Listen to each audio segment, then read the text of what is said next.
గా actor cinema actor ఈయన పేరు మర్చిపోయాడు. ఆయన చెప్పేటప్పుడు పేరు మర్చిపోయాడు. తెలంగాణ సీఎం అని చెప్పి అడిగి చూసిండు కొద్దిగా. మనోనికి ఆయన ఎక్కడో తలిగింది.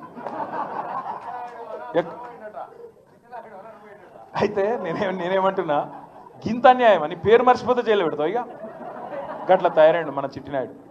ఒక ఆయన ట్విట్టర్లో పెడతాడు అడ్డగోలుగా 10 ఏళ్ళు మంత్రి చేసి ఉద్యమాలు చేసినామని చెప్పుకునేటోళ్ళు, ఉద్యమాల సమయంలో సినిమా షూటింగ్లే జరగొద్దని దాడులు చేసిన వ్యక్తులు ఇవాళ అతను భగవత్ స్వరూపుడు. అసలు అతన్ని పోలీసులు ముట్టుకుంటారా? అసలు ఈ రాష్ట్రం ఏమైపోతుంది? ఈ రాష్ట్రం ఉంటుందా?